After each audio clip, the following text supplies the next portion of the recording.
La lección número 11. Israel frente a Egipto. Lleva por título esta nueva lección y haciendo un poco de repaso, estuvimos viendo en la lección 9 y 10, el personaje es Abraham. Analizamos su llamado, pero también su respuesta, la obediencia al llamado. Cuando Dios le dijo que tenía que salir, él obedeció, recibió la promesa, confió en esa promesa.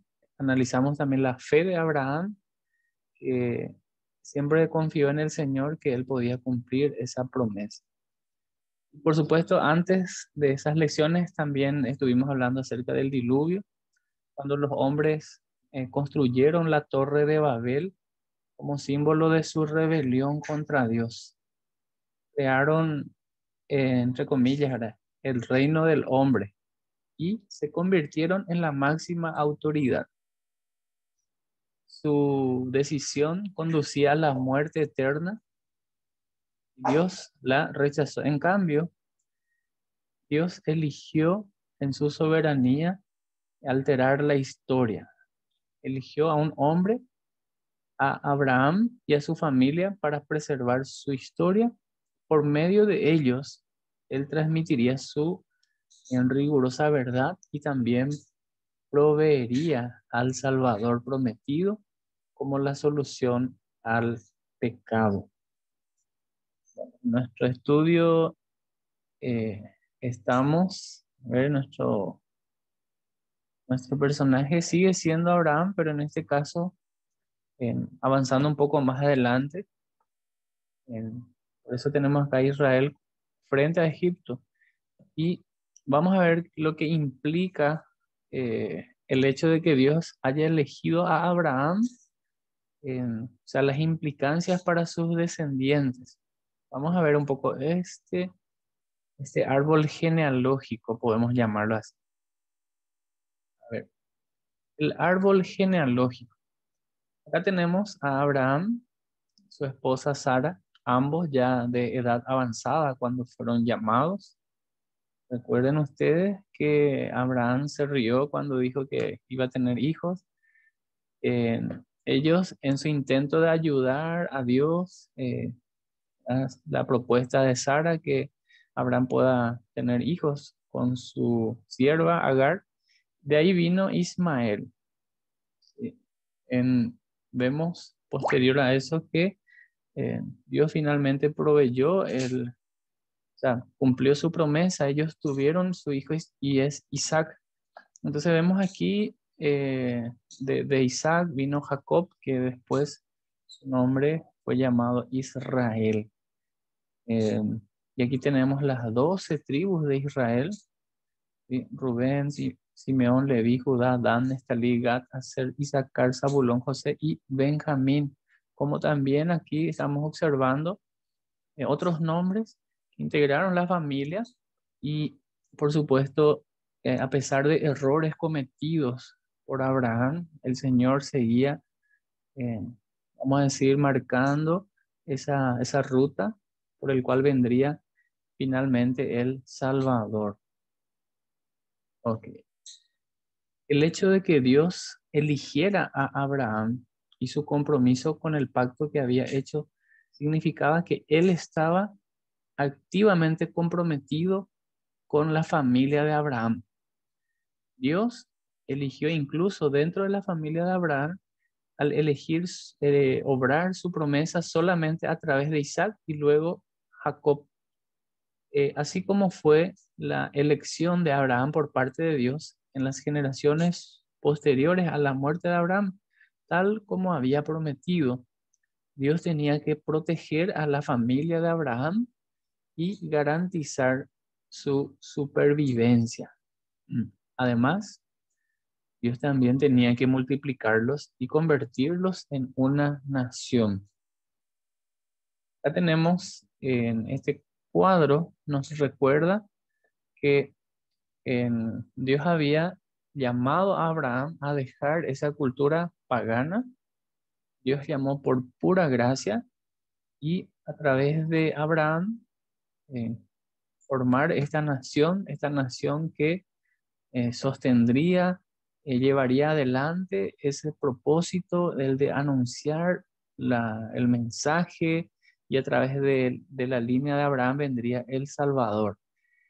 Este, esta, este cuadro está dividido en dos partes. Por un lado, tenemos el intento del hombre para, vamos a decir, llegar a, no sé, a tener esa gracia ante Dios, porque ellos pensaron que por sus medios podrían salvarse. Y por este lado tenemos realmente la obra de Dios, ¿no? Que por pura gracia Él decidió salvar al hombre, y Él en su soberana voluntad eligió a Abraham. Y aquí vemos justamente cómo Dios protegió a la familia de Abraham, y esto es lo que vamos a ver esta noche brevemente. Luego, cómo Dios convirtió a la familia de Abraham en la nación de Israel, y cómo Dios rescató a Israel de la esclavitud en Egipto. Tenemos justamente Egipto, cómo Dios salvó a Israel. Entonces, empecemos con el primer punto, sería Dios protegió a la familia de Abraham. Ahí avanzamos un chiquitito.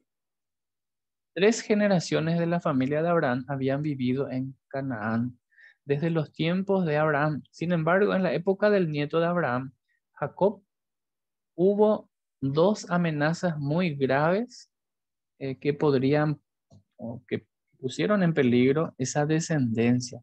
¿Cuáles son esas dos amenazas? La muerte física por hambre, pero también la muerte cultural al mezclarse con los cananeos, contrayendo matrimonio con los cananeos. Aquí vemos en forma gráfica eso. Veamos la primera amenaza, la muerte física.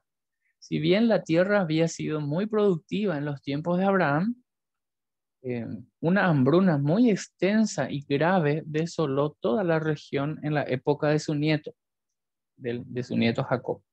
Toda la familia de Jacob se arriesgó a morir de hambre. ¿Cómo pudo evitar morir de hambre toda la familia de Jacob? Por supuesto, mirando Génesis, vemos también otro personaje a través del cual Dios preservaría la vida de su familia, en este caso la nación. Estamos hablando de José, y vamos a ver eso más adelante en detalles. La otra amenaza, la segunda, tiene que ver con la muerte cultural. Sí, ellos recibieron eh, una orden clara que no tendrían que mezclarse, pero vemos que sí hubo esa mezcla, que no se mantuvieron firmes o fieles. Y a pesar de todo eso, Dios seguía obrando, ¿verdad? Dios seguía manteniendo en el curso de la historia, porque al final Él cumple su propósito por encima de nuestros errores. Lo lindo es que el ser humano pueda conocer a Dios y disponer su corazón para hacer la voluntad de Dios. Tristemente, vemos tanto en el Antiguo Testamento, incluso en el Nuevo, hombres que han rechazado la gracia de Dios, han rechazado la guía de Dios, pero aún así Dios obra a pesar de los errores. Le da al hombre la capacidad de decidir servirle o no, ¿verdad? Así como Josué decía al pueblo en un momento dado, tenían que decidir a quién van a servir, pero él tomó la decisión de servir a Jehová, él y su familia y su casa, ¿verdad?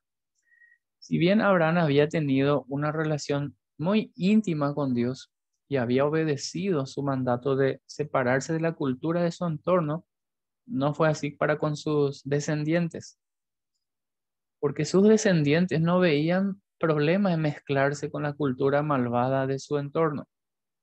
Em, Acá vemos en forma gráfica la cultura pagana. Esto representa a Babel.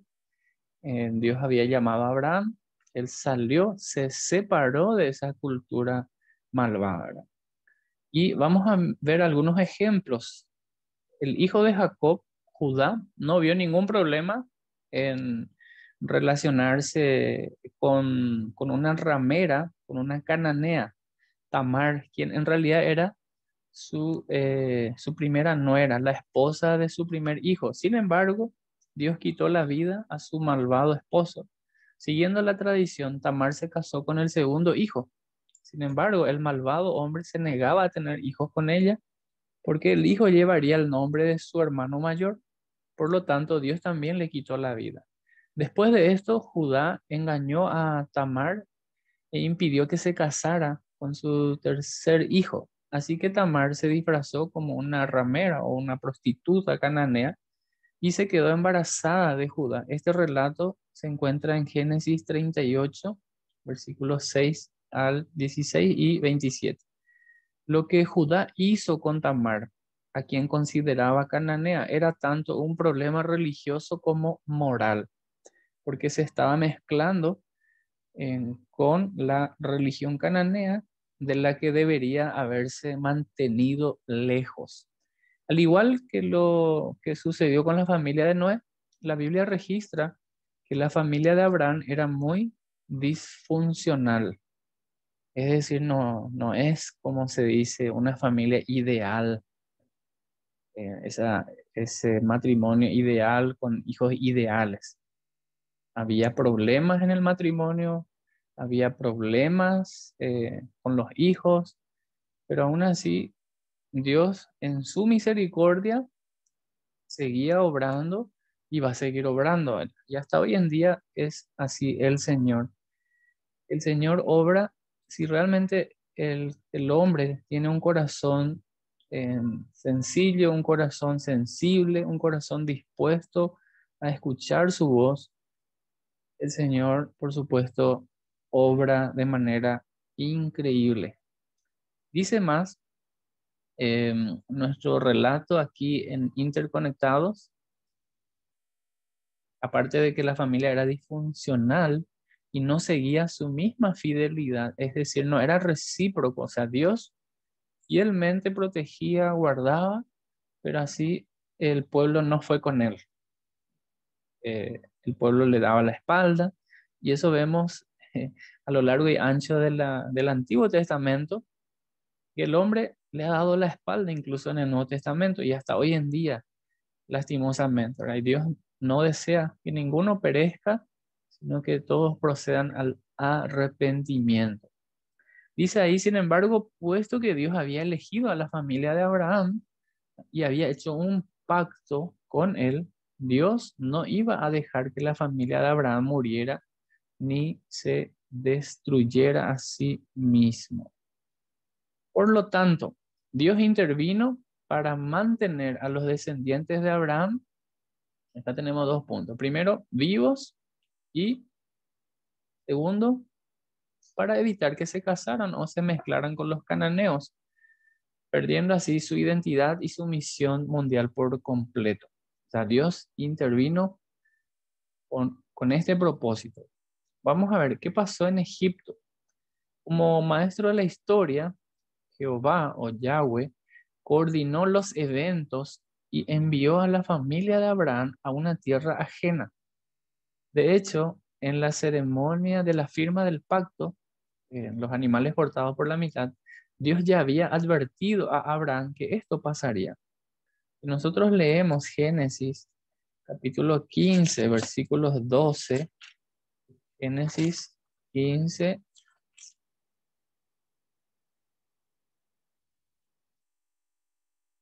Génesis 15, voy a leer acá en la versión que tengo, la Reina Valera.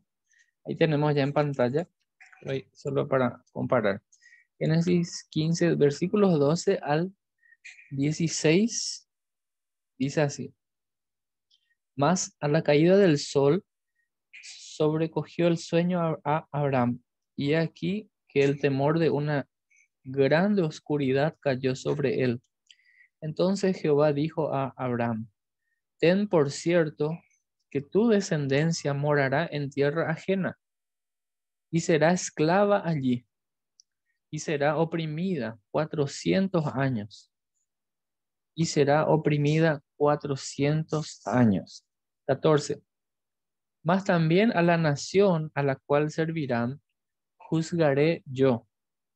Y después de esto saldrán con gran riqueza. 15.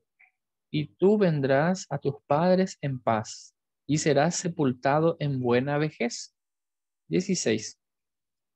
Y en la cuarta generación volverán acá, porque aún no ha llegado a su colmo la maldad del amorreo hasta aquí. Bueno, acá en esta versión que tenemos en la presentación, la parte subrayada, solo para enfatizar lo que Dios ya le adelantó a Abraham, es que su pueblo, su descendencia estaría en tierra extranjera, donde oprimirán como siervos o esclavos. ¿Por cuánto tiempo? 400 años. Por eso decimos que Dios es el maestro de la historia, porque Él ya sabía lo que iba a ocurrir y sabía cómo iba a preservar a esta nación. Muchas veces nosotros, y esto entre paréntesis a modo de reflexión, cuando entramos en una situación, en una dificultad, llámese de salud o alguna situación familiar, y es un problema, una carga sobre nuestro hombro, pero nosotros como seres humanos, nuestra vista es muy limitada, ¿verdad? Y muchas veces nos concentramos tanto en el problema, pero no sabemos de qué nos estará guardando el Señor. Eh, a veces, no sé, amanecemos y justo la rueda del vehículo está en llanta. Y, ay, no llego al trabajo, ¿cómo voy a hacer? Eh, y no sabemos de qué realmente el Señor nos está guardando, ¿verdad? Porque tantas cosas que ocurren hoy en día, Dios nos guardó probablemente de algo mucho peor, pero en el momento no nos damos cuenta. Aquí vemos claramente que el pueblo que Dios había elegido, ¿verdad? La descendencia de Abraham iba a pasar momentos muy difíciles, pero Dios tenía un propósito para el pueblo. En ese momento quizás ellos no entendieron, quizás Abraham no dimensionó que su familia iba a pasar esta situación, porque acá le dice que serán oprimidos 400 años, pero al final saldrán con muchas riquezas. Cuando hayan pasado 4 generaciones, tus descendientes regresarán aquí a esta tierra. Para preservar entonces a la familia, Dios eligió enviarla a Egipto, pero de todas las tierras diferentes. ¿Por qué será que Dios eligió a Egipto? Bueno, podemos dejar aquí nuestra lección, pero vamos a continuar un poquito más, para que no nos quedemos con las ganas. Esto se debe a que Egipto tenía abundante comida. ¿Por qué? Porque era una ciudad discriminatoria.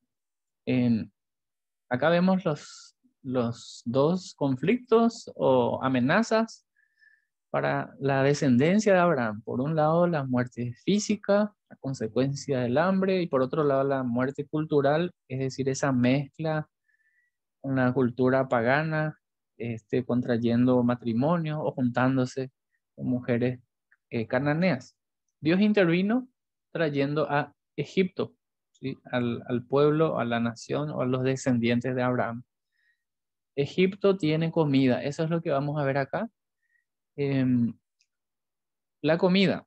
Al ser soberano, Jehová usó a la familia disfuncional de Jacob para preparar el camino para que el hijo de Jacob, José, no solo se convirtiera en primer ministro de Egipto, sino también en el hombre a cargo del programa de alimentos y todas las raciones de comida. Desde allí, José pudo proveer a su familia toda la comida que necesitaba para sobrevivir la larga hambruna. Querido amigo, hermano, yo realmente te animo a que hagas lectura de la historia de José, historia apasionante donde hay muchísimas lecciones, pero vemos la soberanía de Dios, que por encima del problema había una solución, y eso vemos al final, ya cuando El mismo José le dice a sus hermanos, no os pese haberme enviado, eh, porque Dios permitió esto con un propósito y era para preservar vidas. Él se convirtió en gobernador de Egipto. Si recordamos así brevemente, él fue odiado por sus hermanos, él fue vendido por sus hermanos, antes de eso le tiraron en un pozo, le vendieron a los mercaderes madianitas y estos lo trajeron a Egipto, donde estuvo en la casa de Potifar como un siervo, bueno, un sirviente. Injustamente fue enviado a la cárcel y luego transcurre la historia donde por años él estuvo, eh, quizás tenía todo para deprimirse. José tenía todo para deprimirse y decir, todo me sale mal, mis hermanos me odian, nadie se preocupa por mí, acá estoy muriendo de hambre. Sin embargo, vemos que cuál fue su actitud. La Biblia menciona una y otra vez que Jehová estaba con él, Jehová estaba con él.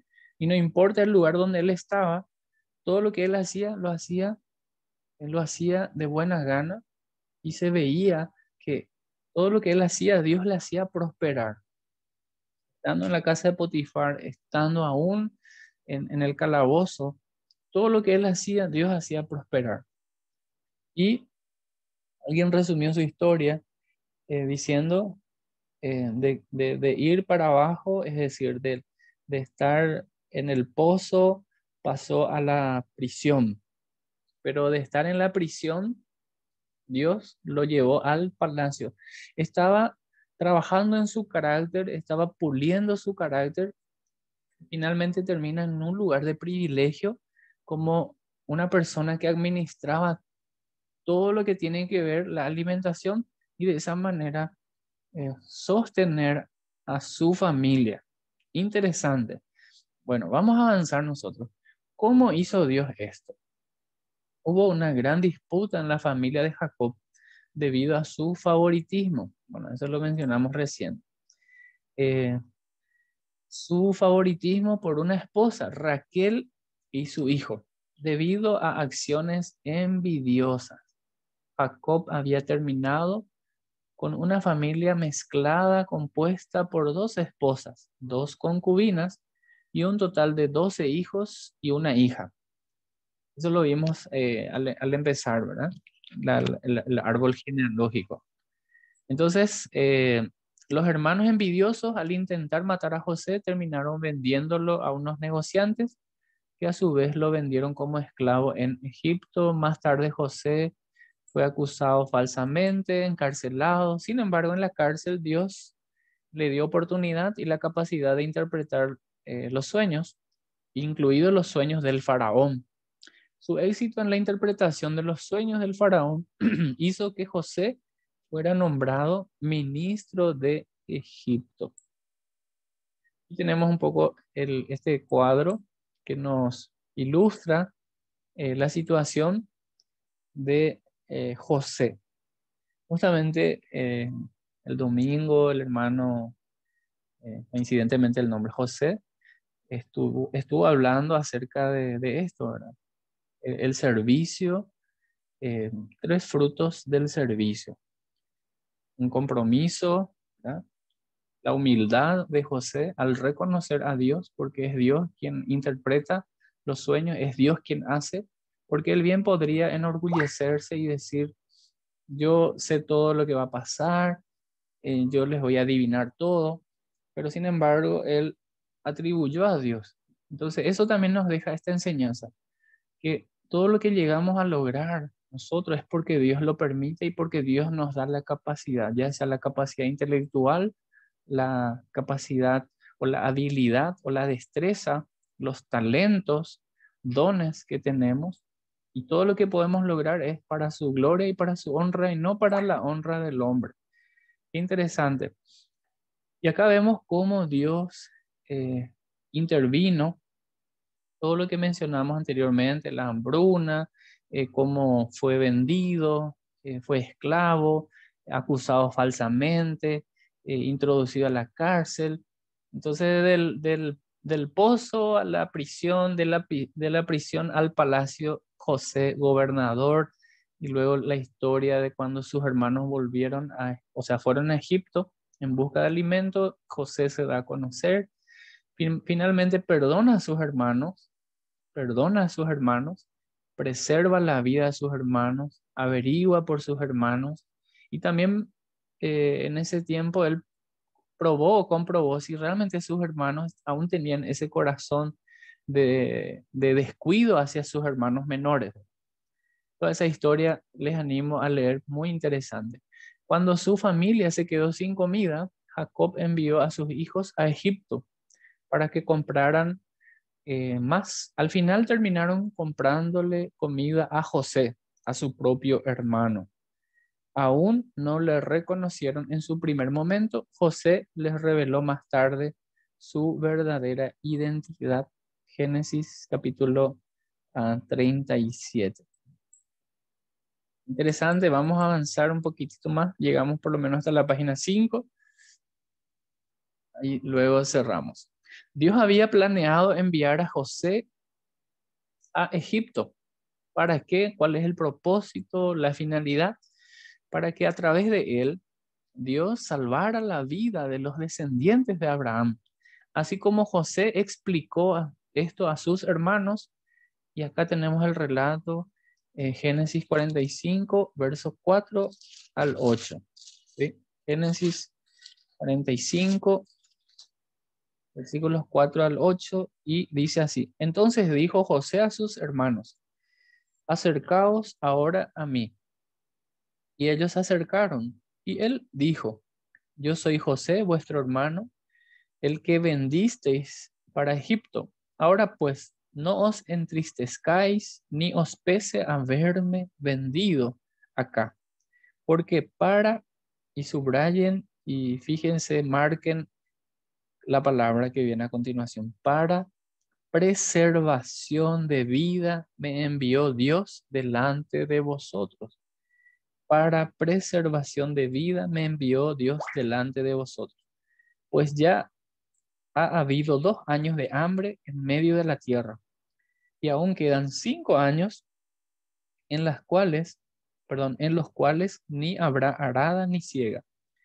Y Dios me envió delante de vosotros para, otra vez repite, para preservaros posteridad sobre la tierra y para daros vida por medio de gran liberación. Así pues, no me enviasteis acá vosotros, sino Dios, que me ha puesto por padre de Faraón y por señor de toda su casa y por gobernador en toda la tierra de Egipto. Qué gran lección nos deja José, eh, esa humildad, ese reconocimiento al Señor en todo lo que ha pasado, por más momentos difíciles que él ha pasado, y este cuadro nos ilustra, ¿verdad? Situaciones familiares, situaciones laborales, podemos decir, porque él estuvo trabajando en una casa, fue acusado falsamente por una mujer, terminó en la cárcel, y aún ahí él confiaba en el Señor estaba con él interpretando los sueños. Bueno, finalmente llegó a ser gobernador en Egipto con el propósito de preservar la vida de sus hermanos. José invitó a toda su familia a vivir con él en Egipto, donde él cuidaría de ellos, y así como Jacob y todos los 70 miembros de su familia terminaron en Egipto. También mencionamos que aparte de que en Egipto había comida, era un pueblo que discriminaba. ¿Sí? Aquí vamos a ver un poquito para cerrar esta parte. Discriminación y segregación. Egipto también fue la solución de Dios para evitar las mezclas étnicas. Ni los cananeos ni los demás grupos étnicos presentes en la región tenían problemas con mezclarse con los descendientes de Abraham. Si los israelitas hubieran seguido viviendo con ellos, su cultura no hubiera tardado mucho también en perderse. Sin embargo, los egipcios eran muy diferentes. Los egipcios despreciaban a toda la gente que no era egipcia. Su sociedad era tan discriminatoria que los egipcios se negaban a comer con los que no sean egipcios. Esto vemos ahí en Génesis 43:32, aquí anoto eso y leo la parte subrayada. Dice, porque los egipcios desprecian a los hebreos y se niegan a comer con ellos. Aquí tenemos la nota. El término los hebreos se refiere a los descendientes de Abraham. Entonces los egipcios despreciaban el oficio de pastor, porque esto era ocupación de José, de la familia de José. Además, los no egipcios no eran bienvenidos a vivir físicamente entre ellos. Por lo tanto, Dios obró para que ellos vivieran en Egipto, pero en el área de Gosén. Aquí tenemos, vamos a decir, un chiquitito nomás, pero se ve en el mapa la tierra de Gosén, y aquí vemos Egipto, aquí vemos la tierra prometida, Canaán. Entonces vivía en esta región, entonces no se mezclaba con ellos. Por la forma en que se comportaba este pueblo, la discriminación, la segregación, bueno, Dios permitió esto también para que no se mezclara esa nación y de esa manera preservarles. Aquí había poco riesgo de que los israelitas se mezclaran y que su cultura eh, terminara perdiéndose. Excelente. Ahí, hasta aquí llegamos por ahora. Luego, según nuestra lección, vamos a continuar cómo avanza este pueblo, el pueblo de Israel, en Egipto.